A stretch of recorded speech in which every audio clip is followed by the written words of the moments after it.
कुछ समय पहले ट्रेन के जनरल डब्बे में सफ़र करने का सौभाग्य प्राप्त हुआ। हम भी किसी तरह एक पाँव पर खड़े होकर सफ़र कर रहे थे। गर्मी का मौसम था। आप लोगों ने भी कभी न कभी ट्रेन के जनरल डब्बे में सफ़र जरूर किया होगा। असली भारत यहीं पर दिखाई देता है। एक से एक बढ़कर एक महान विद्वान वक्ता कभी इसी जनरल डब्बे में सफ़र करते हुए आपको नजर आएंगे। पीछे से एक महान बाबू जोर जोर से बोल रहे थे। क्या करते, पिताजी बीमार रहते थे, मजबूरी में पढ़ाई छोड़कर दिल्ली आना पड़ा। अगर आज हमारे पिताजी होते तो हम भी बड़े अधिकारी होते। उनके ठीक सामने वाले यात्री ने उनकी बात का समर्थन करते हुए बोला, हाँ भैया जी, हमारे साथ भी कुछ ऐसा ही हुआ था। पिताजी बीमार रहते थे, ऊपर से 3 बहनें थीं। बहन की शादी करने के लिए नौकरी करो या पढ़ाई। हम भागकर दिल्ली आ गए, नौकरी करके तीनों बहनों की शादी की। अगर पिताजी बीमार न होते तो आज हम भी कहीं ना कोई अच्छी नौकरी पा लेते। ऊपर वाली सीट से आवाज़ आई, ठीक कहते हो भैया, लेकिन आप दोनों से ज़्यादा बदनसीब तो हम हैं। बचपन में ही पिताजी ने घर से निकाल दिया, दिल्ली आ गया। स्कूल का मुंह भी नहीं देख पाए, इसलिए आज दिल्ली में फुटपाथ पर ठेला लगा रहे। नहीं तो आज हम भी सरकारी बाबू बनकर घूम रहे होते। दोस्तों, एक से एक बढ़कर बहाना, ऐसे ऐसे बहाने जिसकी आप कल्पना भी नहीं कर सकते। गाड़ी दिल्ली से अलीगढ़ पहुंच गई, लेकिन बहानों की लाइन खत्म नहीं हुई। तो दोस्तों, यह क्या बहाने वास्तव में सच हैं? अगर सच हैं तो क्या हम परिस्थितियों के दास हैं? अगर किसी के पिता बीमार हैं या नहीं हैं तो क्या हुआ, जिंदगी में हार मान जाएंगे? अगर कोई कम उम्र में दिल्ली आ गया तो क्या वह अपनी मंजिल हासिल नहीं कर सकता? दोस्तों, एक कहावत है, काम ना करने के 100 बहाने हो सकते हैं, लेकिन काम करने के लिए सिर्फ एक ही कारण होता है कि आपको काम करना है। इसलिए मैं बार बार कहता हूँ कि ज़िंदगी बनाओ या फिर बहाने बनाओ। अगर किसी बच्चे को स्कूल नहीं जाना है तो उसके पास 100 बहाने हैं, जैसे मम्मी पेट दुख रहा है, सर में दर्द है, शरीर में बहुत थकान है, मास्टर जी बहुत मारते हैं, बच्चे तंग करते हैं, ड्रेस फटा हुआ है, किताब नहीं मिल रही है और न जाने क्या क्या। बचपन में हम लोगों ने भी ऐसे बहुत सारे बहाने बनाए होंगे। यदि उस बच्चे को स्कूल जाना है तो सिर्फ एक ही कारण है कि उसे पढ़ने की इच्छा है। वह परीक्षा में अच्छे नंबर लाकर अपने सपनों को साकार करना चाहता है। अगर आपको ड्यूटी पर नहीं जाना है तो उसके 100 बहाने हो सकते हैं, जैसे आज ड्यूटी जाने का मूड नहीं है, पिछले कई महीनों से छुट्टी नहीं ली है, आज छुट्टी ले लेता हूँ, आज बॉस को सबक सिखाऊंगा, गाड़ी में पेट्रोल नहीं है, मौसम अच्छा नहीं है। ऐसे बहुत सारे बहाने हो सकते हैं। लेकिन अगर आपको ड्यूटी जाना है तो सिर्फ और सिर्फ एक ही बहाना होगा और सिर्फ एक ही कारण होगा कि आपको ड्यूटी करनी है, क्योंकि इसी से आपके परिवार का भरण पोषण होगा। आपके पास सिर्फ और सिर्फ एक ही कारण है। आपको अपनी ज़िंदगी में अगर खुशहाल रहना है, आपको अगर अपनी ज़िंदगी को आगे बढ़ाना है तो आपको ड्यूटी करनी होगी। कोई स्टूडेंट जो भी किसी परीक्षा में अगर फेल हो गया है तो उससे फेल होने का अगर कारण पूछ लो तो 100 कारण बताएगा। जैसे बहुत कठिन सवाल था, कोचिंग वाले ठीक से पढ़ाते नहीं हैं, स्कूल का माहौल अच्छा नहीं था, परीक्षा से 10 दिन पहले मैं बहुत बीमार हो गया था, जनरल कैंडिडेट हूँ, SC ST कैंडिडेट होता तो पास हो जाता, परीक्षा तो दिखावा है, पहले से ही सबकी सेटिंग है, और न जाने क्या क्या बहाने आपके लिए वो बताएगा।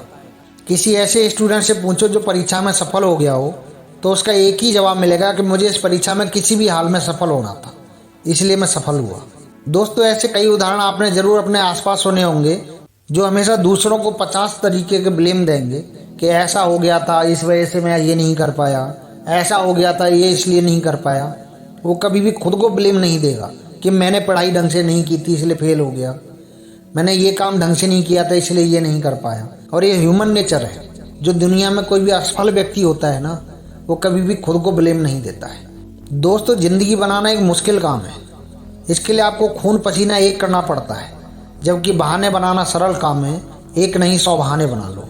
कमज़ोर लोग बहाने बनाते हैं और जो मजबूत होते हैं, जिनके इरादे मजबूत होते हैं, वो बहाने नहीं बनाते, अपनी उन असफलताओं से सीखते हैं और आगे बढ़ने के लिए फिर दोबारा से जी जान से जुट जाते हैं। दोस्तों, फेल होना गलत नहीं है। गलत तो यह है कि आपने असफलता का दोष किसी और के माथे पर लगा दिया। बहाना बनाकर आपने अपने आप को झूठी तसल्ली दे दी कि उसकी वजह से ऐसा हो गया था। आपने खुद को ब्लेम नहीं दिया कि मैंने मेहनत नहीं की थी। हर व्यक्ति के अंदर कोई ना कोई टैलेंट जरूर होता है। यदि आप टाइम टेबल बनाकर पढ़ने में मन लगाएं और रोज़ाना दृढ़ता के साथ पढ़ें और रोज़ाना रिवाइज करें तो ज़रूर परीक्षा में अच्छे नंबर ला सकते हैं। इसके लिए आपको अमेरिका के पूर्व राष्ट्रपति अब्राहम लिंकन की बायोग्राफी ज़रूर पढ़नी चाहिए, कि उन्होंने किस प्रकार एक मजदूर से राष्ट्रपति बनने तक का सफर तय किया था। आज के परिप्रेक्ष्य में आप हमारे भारत के प्रधानमंत्री श्री नरेंद्र मोदी जी का भी उदाहरण ले सकते हैं कि एक चाय बेचने वाले से लेकर भारत के प्रधानमंत्री बनने तक का सफर उन्होंने कैसे तय किया। उनके बारे में आपको जरूर पढ़ना और सुनना चाहिए। बचपन से हम एक कविता जरूर सुनते आए हैं कि कोशिश करने वालों की कभी हार नहीं होती और लहरों से डरकर कभी नौका पार नहीं होती। नन्ही चींटी जब दाना लेकर चलती है, चढ़ती है दीवारों पर 100 बार फिसलती है। मन का उत्साह रगों में साहस बढ़ता है, चढ़कर गिरना गिरकर चढ़ना ना अखरता है। आखिर उसकी मेहनत बेकार नहीं होती और कोशिश करने वालों की कभी हार नहीं होती। डुबकियां सिंधु में गोताखोर लगाता है, डुबकियां सिंधु में गोताखोर लगाता है, जा जाकर खाली हाथ लौट कर आता है। मिलते न सहजी मोती गहरे पानी में, बढ़ता दूना उत्साह इसी हैरानी में। मुट्ठी उसकी खाली हर बार नहीं होती और कोशिश करने वालों की कभी हार नहीं होती। असफलता एक चुनौती है, स्वीकार करो। असफलता एक चुनौती है, इसे स्वीकार करो। क्या कमी रह गई है देखो और सुधार करो। जब तक न सफल हो नींद चैन को त्यागो तुम, संघर्षों का मैदान छोड़कर मत भागो तुम। कुछ किए बिना ही जय जयकार नहीं होती और कोशिश करने वालों की कभी हार नहीं होती। दोस्तों, कविता के अंतिम पैराग्राफ में कितनी महत्वपूर्ण बात कही गई है कि असफलता एक चुनौती है, स्वीकार करो और क्या कमी रह गई है देखो और सुधार करो। दोस्तों, मैं सिर्फ आपसे यही कहूँगा कि अपनी कमजोरियों और कमियों को पहचानो और उसे दूर करो। बहाने बनाकर इससे बचने का प्रयास मत करो। दोस्तों, आपने कुछ समय पहले सुना होगा कि एक रेलवे कुली IAS बन गया। दोस्तों, सन 2018 में एर्नाकुलम रेलवे स्टेशन के एक कुली श्रीकांत ने IAS की परीक्षा पास की। रेलवे स्टेशन पर एक कुली की नौकरी करके IAS बनना कोई साधारण बात नहीं है। उसके पास 100 बहाने हो सकते थे, जैसे इतनी गाड़ियों का शोर होता था, कैसे पढ़ता, गाड़ी की आवाज़ आती थी, यात्री शोरगुल करते थे वगैरह वगैरह। लेकिन श्रीकांत के पास बहाने नहीं थे। दोस्तों, विजेता कभी भी बहाने नहीं बनाते, वो सिर्फ और सिर्फ सॉल्यूशन ढूंढते हैं। उसके सॉल्यूशन की तरफ वो जाते हैं। कभी बहाने बनाकर वो ये नहीं कहते कि ऐसा होता तो वैसा करता, वैसा होता तो वैसा करता। जब उनसे एक पत्रकार ने पूछा तो उनका जवाब था कि मैं रेलवे स्टेशन पर फ्री वाईफाई का यूज करके मोबाइल फ़ोन से पढ़ता था और ज़्यादा शोरगुल होता था तो ईयरफोन लगा कर पढ़ता था, क्योंकि मुझे किसी भी हाल में IAS अधिकारी बनना था।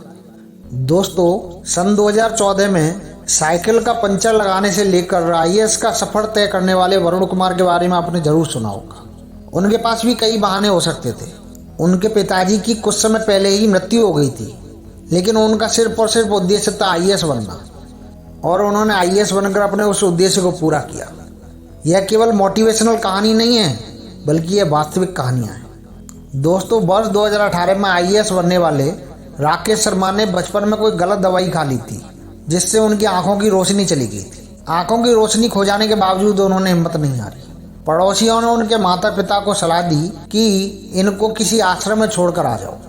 आज राकेश कुमार IAS अधिकारी बने हैं। दोस्तों, IAS का एग्ज़ाम भारत का सबसे कठिन एग्ज़ाम माना जाता है। मैं उसकी बात कर रहा हूँ। ग्रुप C और ग्रुप D की नौकरी तो हजारों लोग अपनी विपरीत परिस्थितियों में लेकर अपना सपना पूरा कर चुके हैं। तो फिर क्या हम अपना सपना पूरा नहीं कर सकते? ऐसे कई उदाहरण भरे पड़े हैं जिसने विपरीत परिस्थितियों में अपनी ज़िंदगी को सफल बनाया। दोस्तों, भारत के missile man APJ Abdul Kalam का सबसे बेहतरीन उदाहरण है। उन्होंने किसी भी परिस्थिति में संकट का सामना करके विपरीत परिस्थितियों के बावजूद अपने आप को ज़िंदगी में सफल बनाया। इसलिए दोस्तों, आप लोगों से आग्रह है कि बहाना बनाना छोड़िए, सच्चाई को स्वीकार करिए और अपने जीवन की मोटिवेशनल कहानी पढ़िए और अपनी ज़िंदगी बनाइए। क्योंकि दोस्तों, जो हो गया उसे सोचा नहीं करते, जो मिल गया उसे खोया नहीं करते। हासिल वो नहीं होती है सफलता ज़िंदगी में जो वक्त और हालात पर रोया नहीं करते। अंत में दोस्तों, सिर्फ इतना ही कहूँगा, किसी भी व्यक्ति के पास 2 स्थितियाँ होती हैं। एक बाहर की स्थिति जिसे हम परिस्थिति कहते हैं, एक अपने अंदर की स्थिति जिसे हम मनोस्थिति कहते हैं। दोस्तों, परिस्थितियाँ आपके विपरीत हो सकती हैं, लेकिन मनोस्थिति को इतना मजबूत बनाओ कि आपके लिए कोई डिगा ना सके, क्योंकि वो आपके हाथ में है। दोस्तों, जितने भी दुनिया में सफल लोग हुए हैं ना, वो अपनी मनोस्थिति के कारण हुए हैं। परिस्थितियाँ तो सबकी अलग अलग होती हैं, क्योंकि दोस्तों कहा गया है कि कोई पैदा होता है सोने के महलों में और किसी को घर बनाने में ज़माने बीत जाते हैं। तो इसका मतलब ये नहीं कि सामने वाला अपने घर में नहीं रहेगा। गरीब पैदा होना गुनाह नहीं, गरीब मरना गुनाह है। आप किस परिस्थिति में पैदा हुए इससे फ़र्क नहीं पड़ता, लेकिन आप उन परिस्थितियों को तोड़कर कितने आगे बढ़े, आपने ज़िंदगी में कितनी सफलता प्राप्त की, वो आपकी मेहनत पर निर्भर करती है। कहते हैं दोस्तों कि परिस्थितियाँ इंसान को मजबूर बना देती हैं। ध्यान देना दोस्तों, परिस्थितियाँ इंसान को मजबूर बना देती हैं और न चाहते हुए भी हर काम करा लेती हैं। जो तोड़ देते हैं परिस्थितियों के बंधन को, सफलता उसे अपना मेहमान बना लेती है। दोस्तों, आज से हम परिस्थितियों का बहाना बनाना बंद करेंगे। आज से हम दूसरों को ब्लेम देना बंद करेंगे। अपनी परिस्थितियों के लिए, अपनी सफलता और असफलताओं के लिए हम स्वयं को जिम्मेदार मानेंगे। फिर दोस्तों, आज से हमें कोई भी सफल होने से नहीं रोक सकता। दोस्तों, हमारी वीडियो आपके लिए कैसी लगी हमारे कमेंट बॉक्स में अवश्य बताइएगा। आपका कोई सुझाव है तो हमारे कमेंट बॉक्स में अवश्य दीजिएगा। चैनल को सब्सक्राइब करना ना भूलिएगा। अंत में दोस्तों, मस्त रहिए, व्यस्त रहिए और स्वस्थ रहिए। और हाँ दोस्तों, आज से परिस्थितियों को ब्लेम करना बंद कर दीजिए। सच को स्वीकार कीजिए और आगे के लिए मेहनत कीजिए। आपको सफल होने से कोई नहीं रोक सकता। जय हिंद दोस्तों।